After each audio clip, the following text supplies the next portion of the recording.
नमस्कार साथीहरु, आज म तपाईहरुलाई यो क्यामेरा ट्राइपोड भन्छ यसलाई, मोबाइल अथवा क्यामेरा ट्राइपोड मोडल नम्बर 3388 हेरेर लेखिएको छ।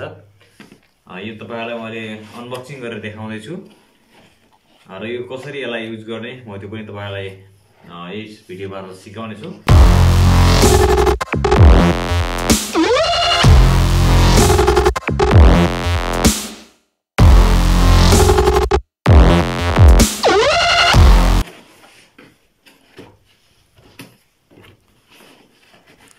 र यसमा के कुराहरु आउँछ तपाईहरुले देख्न सक्नुहुन्छ।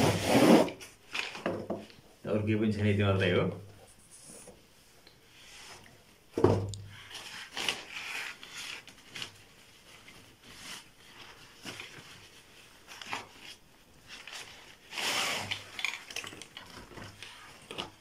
यसमा एउटा डाटा केबल छ, तपाईको ह्यान्डले एउटा रिमोट हुन्छ।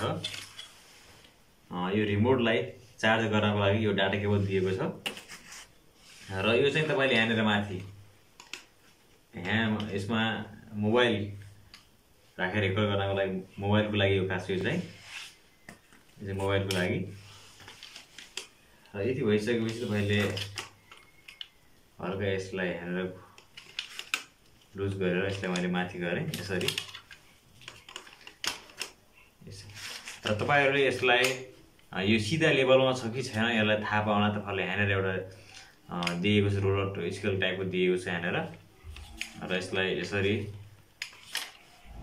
तपाईहरुले यसलाई यो लगहरु खोलेर यसलाई यसरी लामो पनि गर्न सक्नुहुन्छ। र यसरी लामो लग खोलिसकेपछि तपाईले यसलाई बन्द गरिदिनु होला। फेरि यो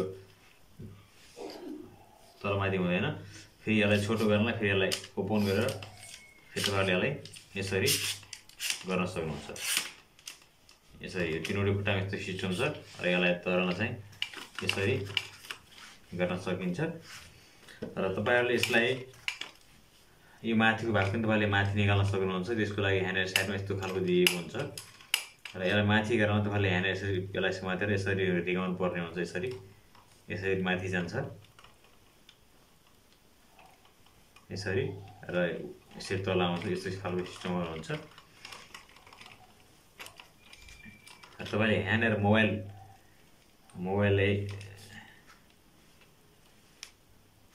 सेट गर्दाखेरि चाहिँ यहाँनेर लक दिएको छ। यहाँनेर यो लकलाई यसरी औँठाले यसरी यसलाई गरेर तपाईले यसलाई माथि निकाल्न सक्नुहुन्छ। यो ढिक्का निकाल्न सक्नुहुन्छ। यो ढिक्का निकालेपछि तपाईले मोबाइल जोड्नको लागि यहाँ यस्तो दिएको हुन्छ। यसलाई चाहिँ तपाईले यहाँनेर यसमा यो तल पोर्टमा यहाँनेर यसलाई जोड्नु पर्ने हुन्छ। यसरी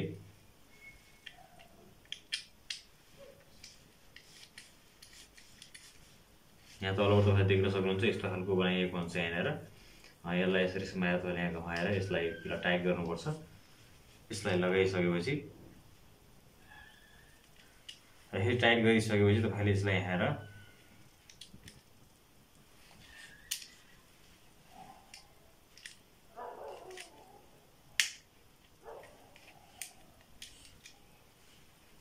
फेरि तपाईले यहाँनेर यसलाई जोड्दाखेरि चाहिँ यो लगलाई तपाईले यसरी यता यो साइडतिर लगेर अनि यसलाई फेरि झ्याप्प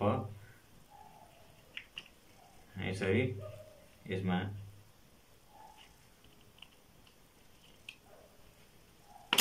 प्याक गरेर अनि यसलाई यसरी छोडिदिनु होला।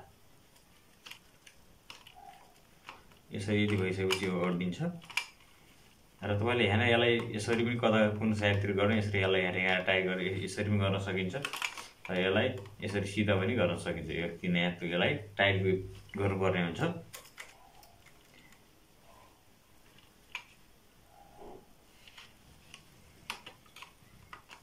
तपाईले यसलाई मैले एउटा मोबाइल पनि राखेर देखाएँ यहाँनेर।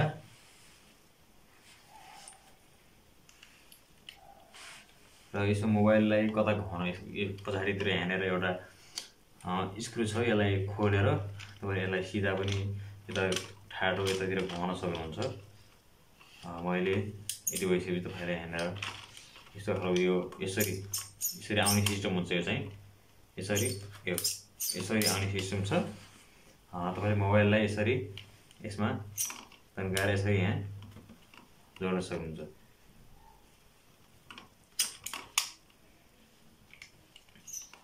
यसरी मोबाइल जोडिसके तपाईँले ह्यान्डललाई टाइट गरिदिनुहोस् र यसरी भिडियो रेकर्ड गरेर तपाईँलाई टिकटक गराउन तपाईँलाई सजिलो हुन्छ।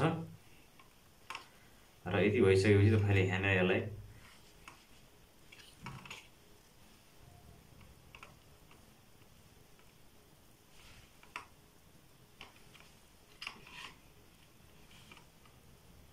यसरी तपाईँले मोटो पनि सुन्यो यहाँ एउटा ह्यान्डल छ, यो ह्यान्डल समाएर यसरी तपाईँले घुमाएर भिडियो रेकर्ड गर्न सक्नुहुन्छ, यसरी मोड्न सक्नुहुन्छ।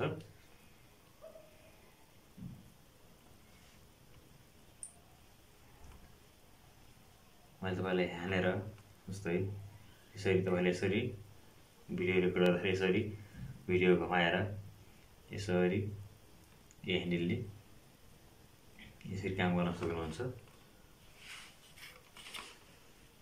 र यो सिस्टम यति नै हो साथीहरू।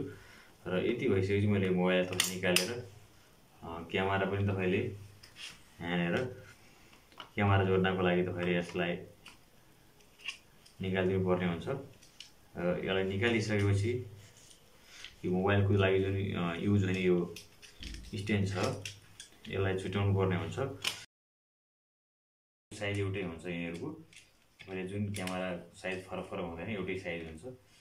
जुन युज गर्दा पनि तपाईँले फरक पर्दैन, मिल्छ नै यो।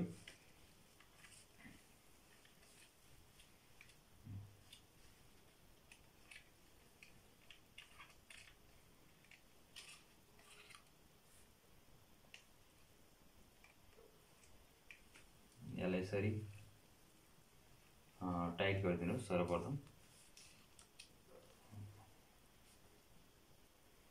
यसरी टाइट भइसकेपछि तपाईँ यसलाई फेरि जसरी हामीले अगाडि गरेका थियौँ त्यसरी नै यसरी गरिदिनुहोस्। र यति भइसकेपछि तपाईँले ह्यान्डललाई यसरी अलिक सिधा पनि गर्न सक्नुहुन्छ। यसलाई हल्का गरेर ह्यान्डललाई सिधा गर्नुहोस्। यति भइसकेपछि तपाईँले यहाँनिर यसलाई आफूलाई हाम्रो क्यामेरा पनि ओपन भइसकेको छ।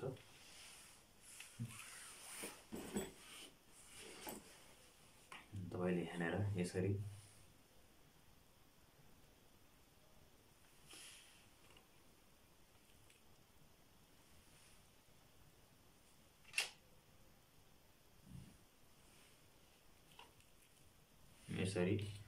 भिडियो रेकर्ड गर्न आफूले सक्नुहुन्छ।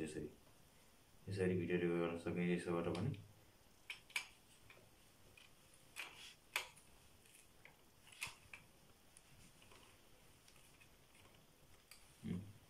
यसरी तपाईँहरूले यसरी क्यामेरा पनि राखेर यसरी यो स्ट्यान्डमा भिडियो रेकर्ड गर्न सकिन्छ। यो ढङ्गले युज गर्न सक्नुहुन्छ।